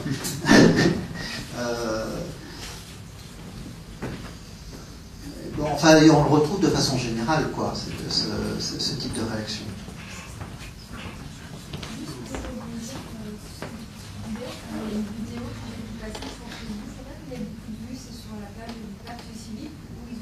D'expérience sociale où ils ont mis un SDF dans la rue et un chien tout seul. Ils ont regardé le nombre de regards que les gens donnaient et les gens regardent plus le chien. Et du coup, ça a dit regarder comme les personnes sont. Elles ne regardent pas le SDF, elles regardent les chiens et j'ai pas compris quoi. Je sais pas. Enfin, ça m'a vraiment gêné cette vidéo. Je trouve vraiment la dichotomie, cette séparation entre le SDF humain et le chien tout seul. Voilà, c'est fréquent. Là, il y avait une campagne de Médecins du Monde récemment pour pousser les gens à donner. Et c'était un clip qui montrait des gens, on leur demande de donner pour Médecins du Monde, puis ils répondent ah bah non j'ai pas le temps, ou bah non j'ai pas de truc, je sais pas quoi. Et une des différentes réponses qui étaient données par les gens, c'était non j'ai déjà donné pour les animaux. Et en fait, le fait qu'il y ait cet argument qui soit mis dans ce clip-là ne s'explique que par cette opposition entre intérêt pour les animaux et intérêt pour les humains. C'est tout récent, ça, c'est il y a une semaine ou 2 semaines. Et je pense, pour ma part, que les animaux ne seront protégés de l'homme qu'uniquement à cause des maladies et des épidémies qu'ils véhiculent aujourd'hui et qui iront crescendo. Je pense aussi que la pollution interdira rapidement la consommation des poissons par pollution de l'eau s'ils ne livrent pas la mer et les rivières de toute vie. Moi j'ai l'impression que la question morale prend de plus en plus d'importance et qu'en même temps il faut se battre pour qu'elle prenne de plus en plus d'importance parce que aussi, moi personnellement je ne me bats pas que pour aujourd'hui, mais vraiment aussi pour qu'on change de civilisation, pour que l'exploitation animale ne se renouvelle pas dans un siècle, pour qu'on construise une civilisation qui soit fondée sur la bienveillance, sur la solidarité, au-delà de notre espèce. Et de fait, moi je trouve que de plus en plus, la question animale émerge comme une question à part entière, c'est-à-dire la question des individus animaux et de la solidarité qu'on doit développer avec eux. C'est sûr que des catastrophes environnementales ou sanitaires jouent dans le désamour progressif pour la viande, etc. Et c'est une très bonne chose, mais je pense qu'il ne faut pas s'appuyer là-dessus, qu'il ne faut pas tout miser là-dessus. Vraiment, c'est autre chose qu'il faut mettre en avant. Mais je pense que ça va être un phénomène déclencheur, parce qu'aujourd'hui, c'est de plus en plus présent, la maladie de l'animal, les épidémies sur les élevages, on en voit tous les jours à la presse. Donc je pense que c'est la seule chose qui va faire réagir le consommateur de viande. Les gens réagissent de plus en plus, et puis c'est une évolution sociale globale. C'est que de toute façon la question animale elle est de plus en plus présente, et elle est amenée à l'être de plus en plus. Les problèmes qui se sont soulevés de plus en plus clairement. Je crois vraiment qu'on s'achemine vers... C'est-à-dire que le débat que notre société a essayé d'éviter pendant des siècles sur cette question-là, maintenant elle ne peut plus... elle ne va pas réussir... elle ne va pas pouvoir le tenir à distance longtemps, quoi. Et elle le tient déjà de moins en moins à distance. Et pour les épidémies, il ne semble pas que dans le discours public et médiatique, le lien soit fait entre les mauvaises conditions de vie des animaux dans les élevages et le fait que les maladies se développent. Donc les gens, bien sûr, ça peut les pousser à consommer moins de viande, mais ils se rendent pas compte, à mon avis, des causes profondes de ces épidémies comme la grippe aviaire, etc. Il y a peut-être un travail de pédagogie qui devrait être fait à ce niveau-là aussi. Il n'y avait pas quelqu'un qui voulait parler derrière? Oui. Vous avez abordé un peu la question des zoos et j'aimerais bien entendre votre point de vue sur les animaux de compagnie. Je pense ici aux philosophes américains tels que Gary Francione qui sont complètement contre la domestication. C'est vrai qu'un point très important que je n'ai pas abordé, et je m'en excuse, c'était la question de la propriété. C'est qu'à l'heure actuelle, les animaux ont un statut de bien, de propriété, ce qui fait qu'ils sont des marchandises. C'est-à-dire, dit autrement, ils sont nos esclaves. C'est la définition du fait d'être la propriété d'autrui.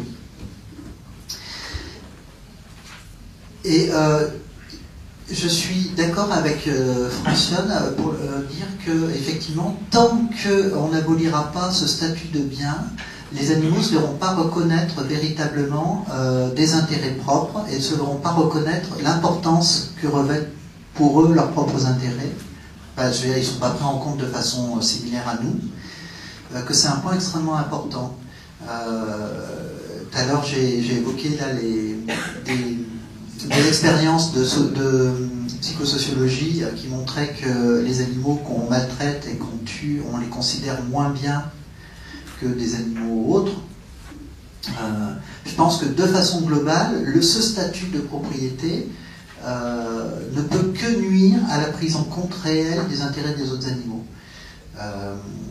Il se trouve que les animaux de compagnie, c'est comme les enfants, on les utilise comme des objets d'amour et puis des objets d'éducation, c'est-à-dire de pouvoir.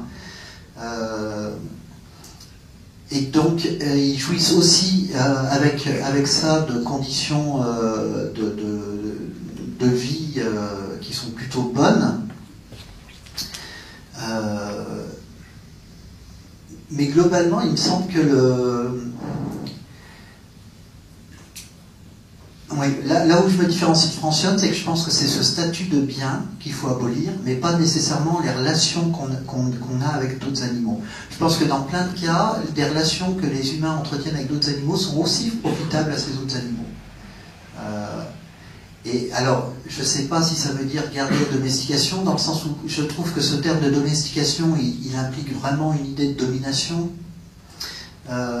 Mais garder des liens forts avec d'autres animaux, sous d'autres formes que l'appropriation, le fait que ce soit des propriétés, des biens, ça me semble une excellente chose, et pour nous et pour eux, quoi. Les chats et les chiens de race, notamment, sont aussi, faut comprendre que ce sont des animaux qui ont été perpétrés par l'homme, qui ont fait l'objet de sélection génétique, et dont, par temps, nous sommes directement responsables. On est responsable de ce qu'on a fait à ces animaux, où on a le degré de sélection génétique auquel ils sont parvenus. Donc on a une certaine responsabilité face à eux, parce qu'ils sont là grâce à cause de nous. Oui, bah. Et aussi pour revenir sur la question des zoos, les zoos, ce qui les différencie à contrario des sanctuaires, c'est la motivation mercantile, c'est générer des profits en les privant de leur environnement leur environnement naturel, duquel émane leur liberté originelle. Et oui, c'est vraiment les exploiter pour du profit. Et puis souvent, de plus en plus, on justifie cette exploitation à cause des environnements de ces animaux qui sont constamment détruits.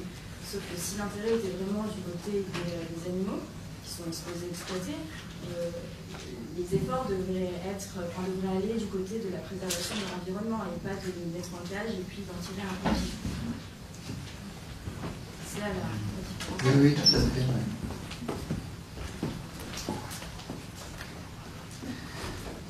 Les zoos, enfin les animaux en captivité, ça a toujours été un marqueur de dominance sociale. Avant, c'était c'était les puissants dans les différentes sociétés qui maintenaient les animaux en captivité en tant que symbole de leur puissance sociale.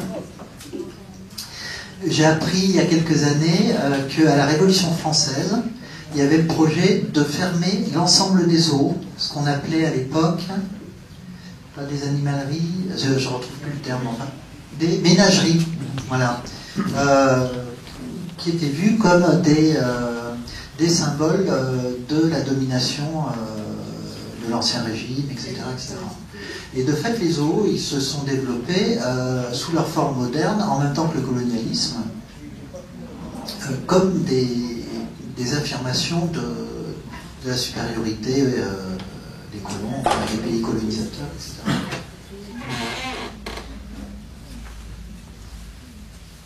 Est-ce que le changement du statut de l'animal dans le code civil a changé quelque chose?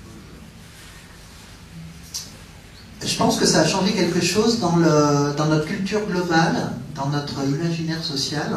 C'est d'une certaine façon faire rentrer la question animale comme question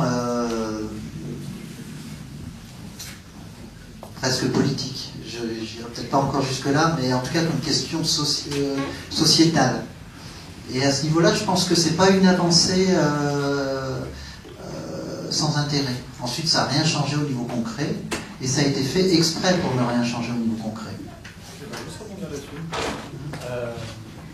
Un tout petit peu plus mitigé, parce que j'ai vu passer un jugement tribunal récemment, où le juge a bien fait remarquer, justement, c'était un cas de cruauté sur un chat, je crois, et le juge a bien fait remarquer dans son jugement que le statut avait changé, par conséquent, ils allaient sévir plus fort, etc. Et donc je pense que ça permet à certains juges qui avaient peur du ridicule, ou de ce genre de comportement, de se mettre plus en avant et d'assumer plus facilement aussi des peines plus sévères dans ce genre de cas. C'est pas grand-chose, mais... Et puis c'est une voie ouverte, en fait, aussi. Je vois en Suisse, par exemple, je crois que c'est la Constitution fédérale qui est censée protéger la dignité de l'animal. En même temps, ça veut rien dire, la dignité de l'animal. C'est pas défini, le terme n'est pas défini par la loi suisse. Mais c'est un terme, à mon avis, qui a été choisi pour pouvoir accompagner une évolution juridique sur le long terme. Et de fait, c'est un terme qu'on utilise comme levier en Suisse. Est-ce que tu peux présenter les différentes brochures? Ah, d'accord. Mathaï propose que je présente les brochures qui sont là et qu'ensuite on mange des pizzas et boit des coups. Des pizzas véganes et des coups d'hiver. Bon, ben, je fais ça, ou il y a d'autres questions importantes que vous voudriez poser? Une discussion? Je change un peu de sujet peut-être, mais j'ai l'impression dans l'anti-éthique, on a envie de mettre l'animal au même statut que l'homme, et j'ai envie de dire un peu chat, peut-être. Je vais parler des campagnols, mais peut-être il y a aussi des espèces invasives qu'il faut gérer. Enfin, en tout cas, aujourd'hui, on traite comme des espèces à gérer, c'est-à-dire à éliminer. Et donc, comment on peut. Et quel rapport on peut avoir avec ça? Je pense ça signifie qu'il faut s'acheminer vers des modes de gestion autres que le massacre. Mais je n'ai pas nécessairement de solution, d'autant plus que des cas, il y en a des milliers, évidemment, et que chaque situation en plus est particulière. Mais à partir du moment où une société se pose la question, elle peut trouver des réponses. C'est tant qu'elle ne se pose pas la question qu'elle n'en trouvera pas. Je pense aussi que l'animal attaque l'homme, globalement, tout simplement parce qu'on a détruit son milieu naturel et qu'il y a un déséquilibre dans la nature qui fait que, donc, en fait, on récolte uniquement les résultats de ce que nous avons nous-mêmes semé. Ça me paraît pas... cette histoire d'équilibre, par exemple en écologie, on l'utilise de moins en moins parce qu'elle ne rend pas compte des dynamiques dans les écosystèmes ou des trucs comme ça, où on va plus avoir tendance à utiliser la théorie du chaos, des trucs comme ça. Et de fait, que ce soit, là on parle des campagnols, mais ça peut être des insectes, des trucs comme ça, c'est courant de voir sur un même écosystème des variations de 1 à 200 000 en termes de population. C'est-à-dire des explosions absolument incroyables, exponentielles. Ça ravage tout et puis ensuite c'est fini, ça retombe, mais on ne peut pas parler d'équilibre.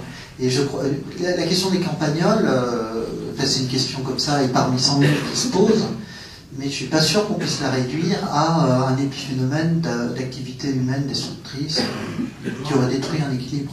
Le 1 pour 200 000, vous pensez à l'espèce humaine, là? Vous pensez à l'espèce humaine, là, pour le 1 pour 200 000? Non, je ne pensais pas à l'espèce humaine. Est-ce qu'on arrête la discussion, quitte à continuer à discuter comme ça? Ça vous va?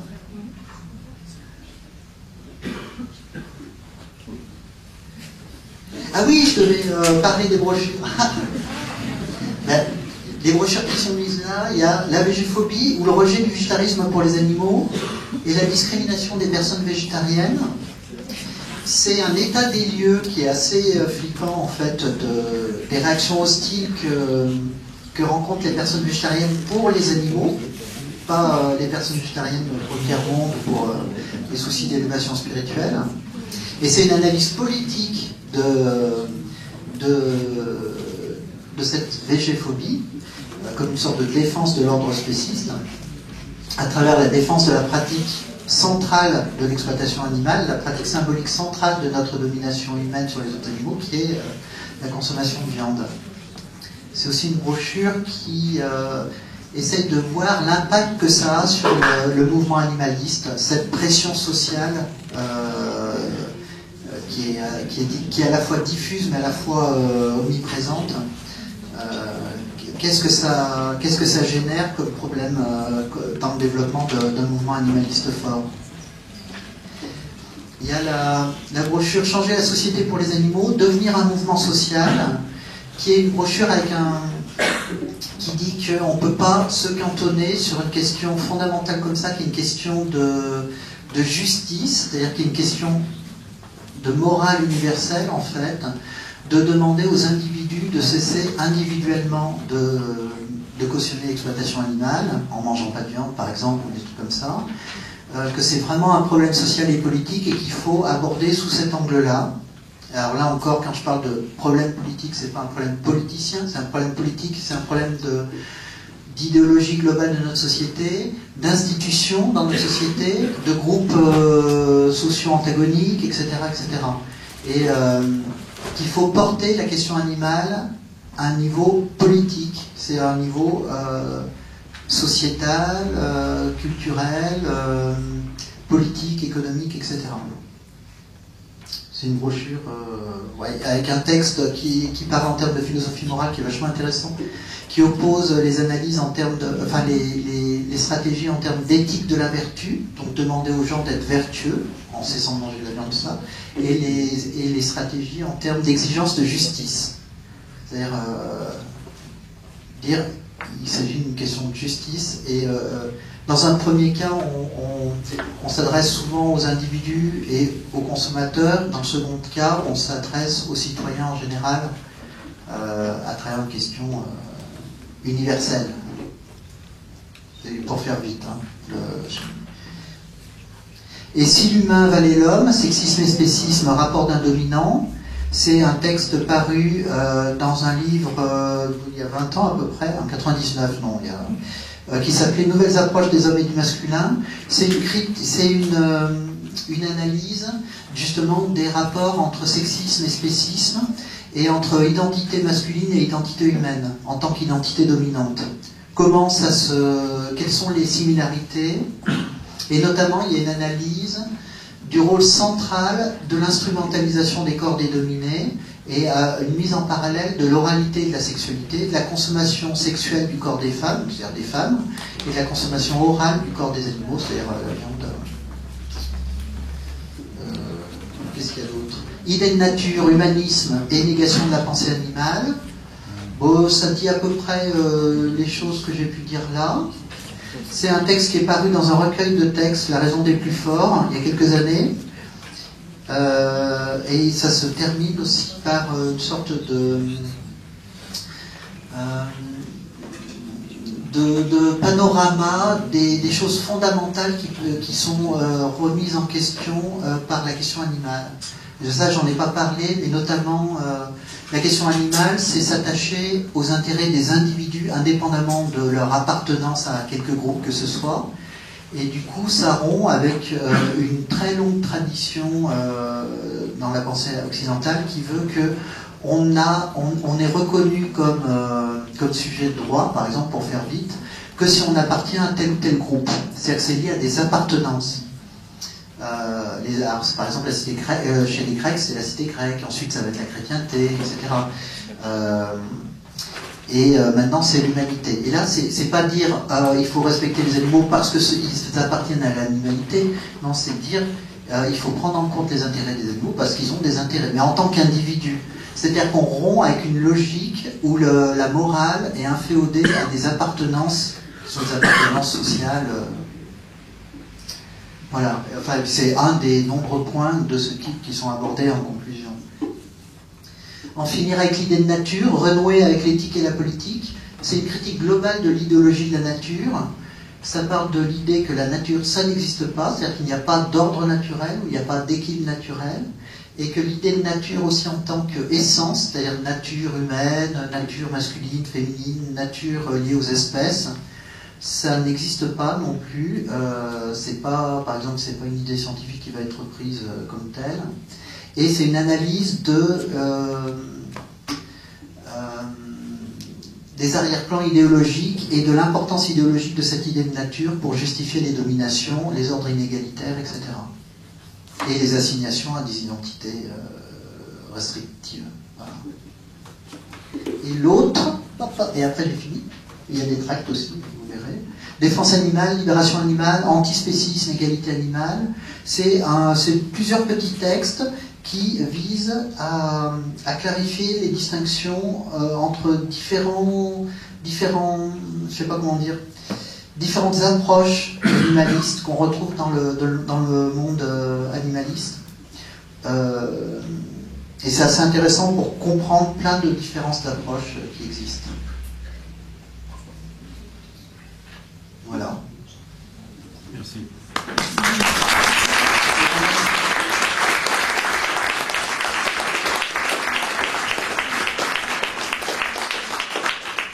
Et puis j'aurais voulu vous montrer des diapos de la marche pour la fin du spécisme qui a eu lieu en août dernier à Genève, qui a réuni 700 personnes. Mais je ne sais pas si ça marche. Non, mais je crois que de toute façon il y a trop de lumière. Il ferait mieux de passer à la table.